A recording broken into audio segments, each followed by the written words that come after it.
अस्सलाम वालेकुम गाइस आज से जो हम स्टार्ट करेंगे वो जो हमारा आज की डिस्कशन होगी वो होगी इंग्लिश एसे के ऊपर। तो गाइस इंग्लिश एसे का जो सब्जेक्ट है, इंग्लिश एसे का जो हमारा पेपर होता है वो सबसे ज़्यादा कहें कि काइंड ऑफ फैटल होता है। और सबसे ज़्यादा बच्चे जो फेल होते हैं, स्टूडेंट्स जो फेल होते हैं वो इंग्लिश एसे और कभी कभार इंग्लिश कंपोजिशन में भी। तो गाइज आज हम सीखेंगे मोटी मोटी चीज़ें जो है सीखेंगे इंग्लिश ऐसे के हवाले से। और एक अच्छे ऐसे में क्या क्या चीज़ें होनी चाहिए कि उसे हम पास कर सकें।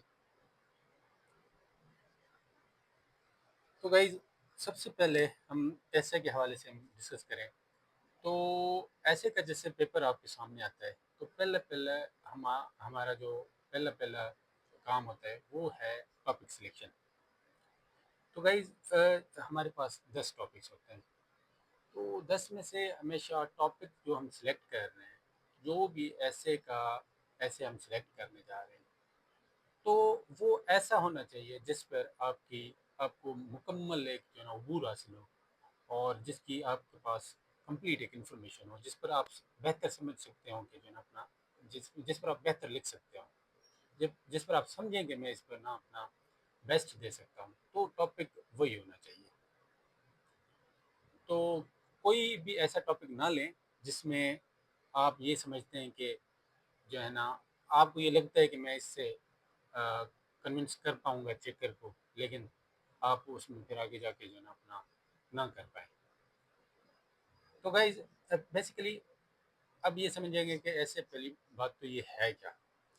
तो गाइज ऐसे जो है हमारा वो है एक एक पीस ऑफ राइटिंग है, एक कॉम्बिनेशन ऑफ पैराग्राफ्स है जिसमें हम किसी भी टॉपिक पे अपना नुक्ता नज़र पेश करते हैं, जिसमें हम मुख्तलिफ आर्ग्यूमेंट्स देकर, इंफॉर्मेशन देकर चेकर को मीन्स काइंड ऑफ कन्विंस करने की कोशिश करते हैं, उसको इन्फॉर्म करते हैं, उसको बताते हैं कि इस टॉपिक के हवाले से हम ये समझते हैं। इसमें हम मुख्तलिफ आर्ग्यूमेंट्स का इस्तेमाल करते हैं, मुख्तलिफ फैक्ट्स का इस्तेमाल करते हैं, कोटेशंस देते हैं। तो इस तरह से अपने ऐसे को हम काइंड ऑफ आर्गुमेंट से स्ट्रेंथन करते हैं अपना पॉइंट प्रूव करने के लिए, ऐसे टॉपिक को प्रूव करने के लिए। तो गाइज इसके अलावा अब जो ऐसे है हमारा उसमें तीन चीज़ें होती हैं, उसके जो स्ट्रक्चर है उसमें आती हैं तीन चीज़ें। पहले पहले तो होता है हमारा इंट्रोडक्शन। तो गाइज इंट्रोडक्शन जो होता है वो हमारा स्टार्ट मीन्स ना, स्टार्ट हमारा जो इंट्रोडक्शन से होता है। तो जो स्टार्ट होना चाहिए ऐसे का वो सबसे ज़्यादा इंटरेस्टिंग, अटेंशन जो है ना वो कैच करे चेकर की, और चेकर जिसको पढ़ के एक मुतमईन सा हो जाए कि आप जो है ना टॉपिक को आगे जाके अच्छे से क्रैक कर पाएंगे और आगे उसको पढ़ने का दिल चाहे। तो इसमें ये होना चाहिए कि ये आपका ना अटेंशन काइंड ऑफ ग्रैबर होना चाहिए। अटेंशन मीन्स ना अटेंशन उसको चेकर की ना ग्रैब कर सके। इसके अलावा इसमें ये इंटरेस्टिंग होना चाहिए, ये इंटरेस्टिंग हो जैसे चेकर पढ़े कि बोर ना हो उससे, है ना। और इसमें इंट्रोडक्शन में आप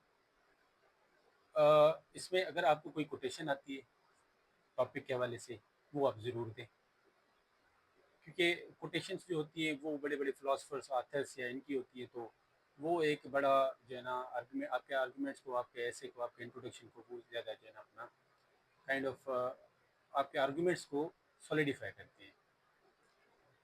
तो गाइज इंट्रोडक्शन स्टार्ट करने का जो वे है जो मैं फॉलो करता रहा वो है जनरल टू स्पेसिफिक।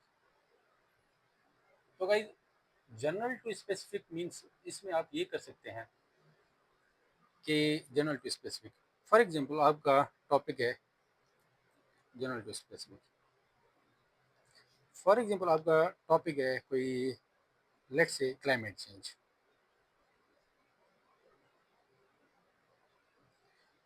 तो गाइज अगर क्लाइमेट चेंज पर अगर हम बात करें, ये अगर हमारा ऐसे टॉपिक आ गया, तो जनरल टू स्पेसिफिक अगर हम आएंगे तो इसको इस तरह से लिख सकते हैं, for example, over the centuries, over the decades, the world has grappled with numerous challenges.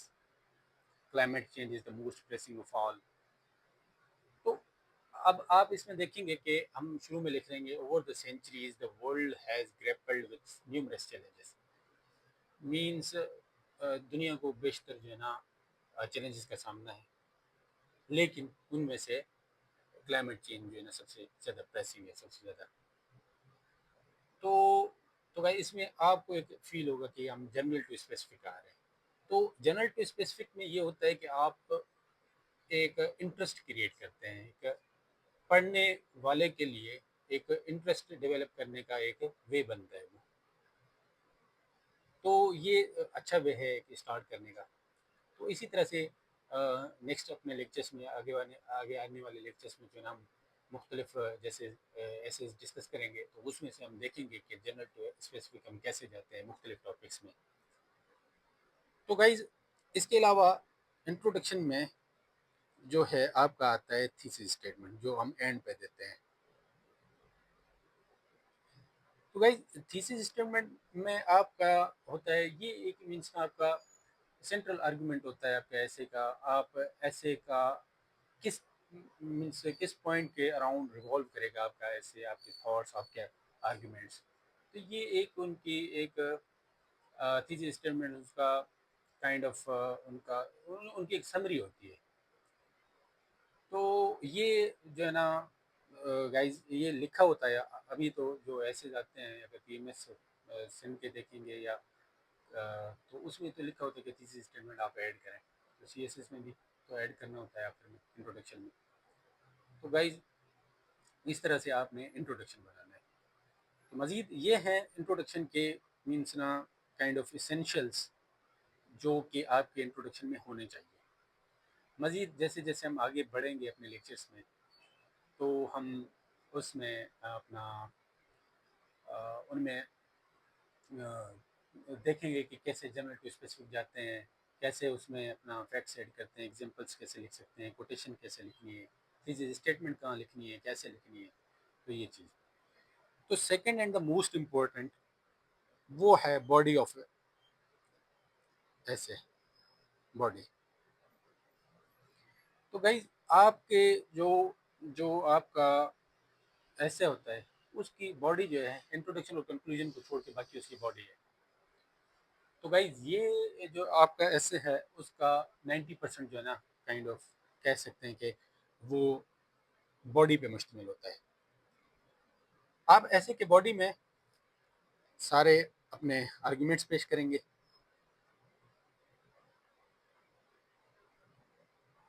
और आप जो आपका मुद्दा होगा, आप जो भी टॉपिक के हवाले से कहना चाहेंगे उसको जो प्रूव करेंगे, उसको जो फैक्चुअली आप जस्टिफाई करने की कोशिश करेंगे, वो आप अपना बॉडी में करेंगे। तो उसमें आप एग्जांपल्स भी कोट कर सकते हैं, उसमें आप कोटेशंस भी दे सकते हैं, उसमें आप आर्गुमेंट्स भी दे सकते हैं। ये सारी चीज़ें आ जाएंगी ऐसे की बॉडी में। तो गाइज बॉडी में जिन चीज़ों की ज़रूरत होती है उसमें आ जाता है आपका बॉडी में, body actually comprises of number of paragraphs. उसमें आपका एक तो आउटलाइन के हिसाब से क्रोनोलॉजिकल ऑर्डर फॉलो होना चाहिए कि चीज़ें आगे पीछे ना हो, एक ऑर्डर में हो, जैसे पढ़ने वाले का, चेकर का इंटरेस्ट जो है ना वो डिस्टर्ब ना हो। तो ये ऑर्डर होना ज़रूरी है, तो क्रोनोलॉजिकल ऑर्डर। वही इसके साथ साथ हर जैसे पैराग्राफ होगा उस वो एक टॉपिक सेंटेंस के साथ जो है ना शुरू होगा, फिर एक कंक्लूडिंग सेंटेंस होगा उस पैराग्राफ का, और वो पैराग्राफ्स जो होंगे वो हमारी आउटलाइन में रिफ्लेक्ट हो रहे होंगे, और वो उनका उनकी अरेंजमेंट, उनकी सीक्वेंस भी वो सेम ही आउटलाइन वाली जैसी होगी। तो ये चीज़ें जो है ना हमें बॉडी में ना इन चीज़ों को यकीनी बनाना है। इसके अलावा ट्रांजिशनल सेंटेंसेस होंगे, एडवर्स एडवर्ब्स का इस्तेमाल होगा ताकि एक कनेक्टिविटी बने। तो ये चीज़ें होनी चाहिए अपना बॉडी ऑफ एन एसे में। तो गाइज बॉडी जो है हमारा जो है ना मेन वो होता है अपना मेन जो है ना पोर्शन होता है ऑफ एन एसे। इसके बाद आखिर में जो आता है हमारा वो होता है कंक्लूजन। तो गाइज कंक्लूजन जो होता है जिसमें आप जो है ना अपने अपनी थॉट्स को, अपने ऐसे को, अपने आर्ग्यूमेंट्स को रेप अप करते हैं। तो गाइज इसमें आप क्या करते हैं कि अपना अच्छा बॉडी में एक और चीज़ जो है ना आपने ये एक चीज़ यकीनी बनानी है कि आप अपने टॉपिक से, जो ऐसे का टॉपिक है उससे आपने हटना नहीं है। कोई भी आपका पैराग्राफ ऐसा ना हो जो कि आपके ऐसे टॉपिक को जस्टिफाई ना कर रहा हो। हर आपका टॉपिक डायरेक्टली आपके ऐसे टॉपिक को हिट कर रहा हो, और हर अगर पैराग्राफ को आपके को पढ़ा जाए तो उससे ये अंदाज़ा हो जाए कि उन इस पैराग्राफ का जो है ना ऐसे टॉपिक ये हो सकता है। तो ये बॉडी में हमें यकीनी बनाना है। तो गाइज कंक्लूजन में आपने आर्ग्यूमेंट्स अपने अपने जो भी होंगे, अपने पॉइंट्स होंगे, उनको रैप अप करेंगे और उसको ना रिलेट करेंगे मेन आर्ग्यूमेंट के साथ। तो you wrap up all the arguments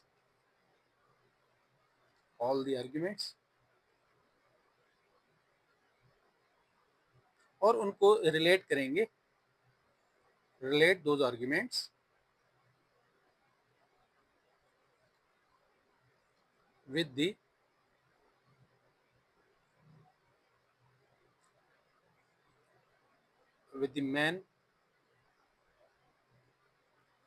main argument।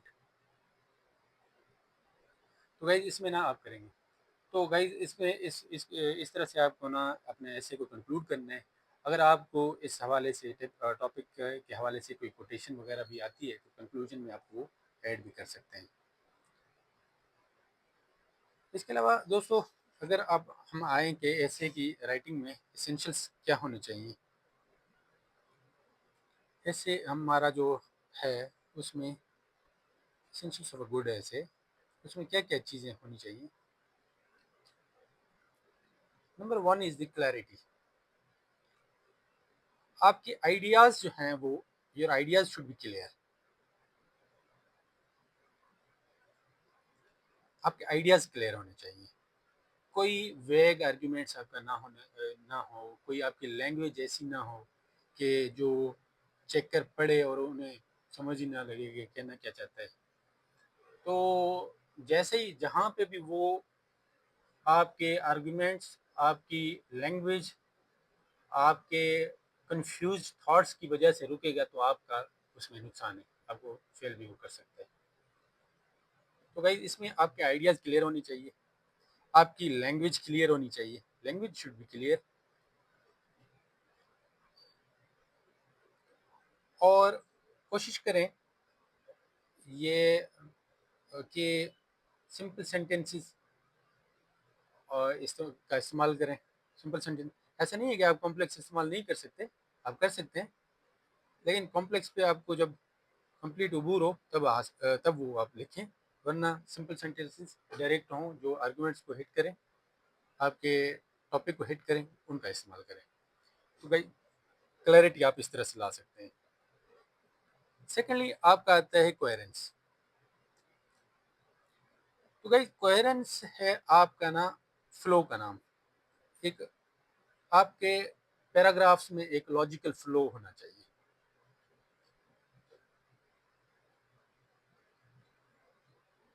तो गाइस लॉजिकल फ्लो होना चाहिए। तो आपका ऐसा ना हो कि आपके मीन्स आपके पैराग्राफ्स में एक कनेक्टिविटी होनी चाहिए, एक पैराग्राफ दूसरे पैराग्राफ, ये मीन्स ना एक एक फ्लो हो उनमें, कि एक आइडिया हो जाए चेकर को कि इसके बाद इस तरह का पैराग्राफ आएगा।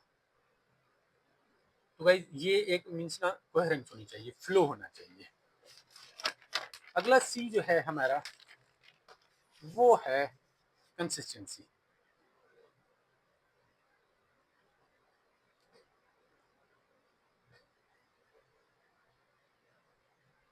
तो गाइस कंसिस्टेंसी में हमारा आ जाता है कि आप जो है ना अपने ऐसे के ऊपर, टॉपिक के ऊपर कंसिस्टेंट हो। आपका जो फोकस हो, focus should be on the central argument.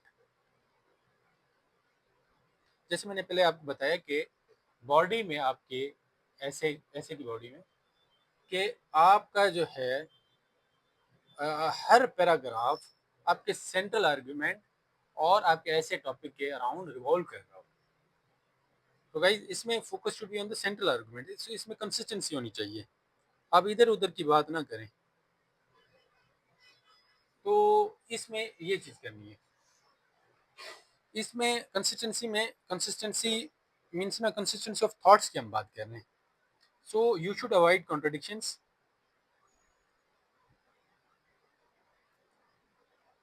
ऐसा ना हो कि आपका एक पैराग्राफ दूसरे के अपोजिट जा रहा हो, तो ये चीज़ जो है ना ऐसे के लिए अच्छी नहीं है। तो इसके अलावा गाइस फोर्थ हमारा जो सी है वो है करेक्टनेस। तो गाइस आपके ऐसे में, आपका ऐसे जो हो वो आर्ग्यूमेंट वाइज तो ठीक है कि जो है ना अपना सेंट्रल आर्ग्यूमेंट उनका ऐसे के टॉपिक से मैच करता हो बिल्कुल, लेकिन आपका ऐसे ग्रामेटिकली भी करेक्ट होना चाहिए। ऐसा ना हो कि उसमें ना गलतियाँ हों, ग्रामेटिकली करेक्ट होना चाहिए। अच्छा, करेक्टनेस सिर्फ ग्रामर की नहीं है। अगर आप उसमें कोई फैक्ट्स कोट कर रहे हैं तो वो should be correct, facts should be correct. कोई कोटेशन लिख रहे हैं तो कोटेशन भी ऑथेंटिक होनी चाहिए, अपनी ना बनाए। Quotations should be authentic.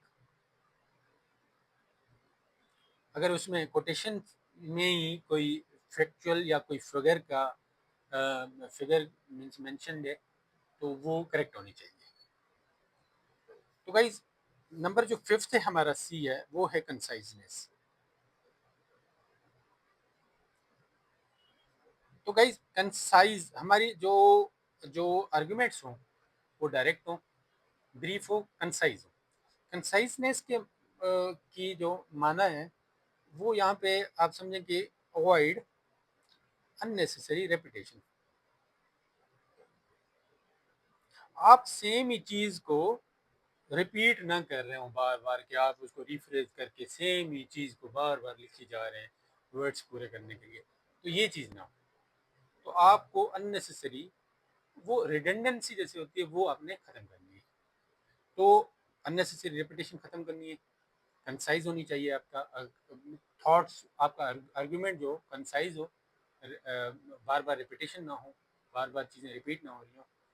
और आपका हो गया 5 C's, कौन कौन से हो गए? क्लैरिटी हो गई, कोहेरेंस हो गई, कंसिस्टेंसी, करेक्टनेस, कंसाइजनेस। ये ये 5 C's आपके ऐसे राइटिंग्स में होने चाहिए। तो गाइज इसके अलावा अगर हम बात करें ऐसे की ना, तो ऐसे जो है आपका जो सब्जेक्ट है, बेसिकली ये जो एग्ज़ाम है हमारे CSS PMS, ये रिटन एग्ज़ाम है। ये आप भले कितना भी इसेंशियल्स ये आप पढ़ लें, जब तक आप लिखेंगे नहीं तो ये चीज़ें आपकी इम्प्रूव नहीं होंगी। तो जितना हो सके आप लिखें, पहले पैराग्राफ लिखें। पैराग्राफ लिख लिख के जब उनकी अच्छी किसी टीचर से एवेल्युएट करवाएं, तो अपने पैराग्राफ्स डेवलप कर करके फिर आप जो है ना ऐसे की तरफ जाएं, आउटलाइन लिखें, उसके बाद अपने ऐसे लिखें, उसमें फिर ये चीज़ें जो है ना आप इंटीग्रेट करें। तो गाइज ये चीज़ें सारी आपको आएंगी लिखने से। तो गाइज जो भी न्यू एस्पेरेंट्स हैं वो ज़्यादा से ज़्यादा लिखें, पैराग्राफ्स लिखें, ऐसे टॉपिक्स लें शुरू में जिन पर उनको कुछ नॉलेज हो, थोड़ी बहुत रिसर्च कर लें, फिर अपने वर्ड्स में लिखें उसको। तो जितना ज़्यादा आप लिखेंगे उतना ज़्यादा आपकी नेचुरल राइटिंग में वो चीज़, ये सारी चीज़ें इंटीग्रेट होंगी। तो गाइज ये था आज का हमारा टॉपिक, जिसमें हमने डिस्कस किया स्ट्रक्चर ऑफ एन एसे और उसके एसेंशियल्स।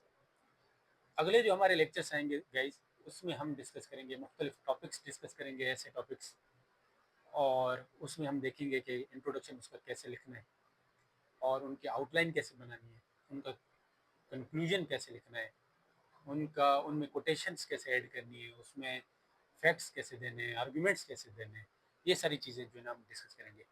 तो गाइज़ उम्मीद है कि ये लेक्चर आपको समझ आया होगा। तो फिर मिलेंगे अगले लेक्चर में। Thank you.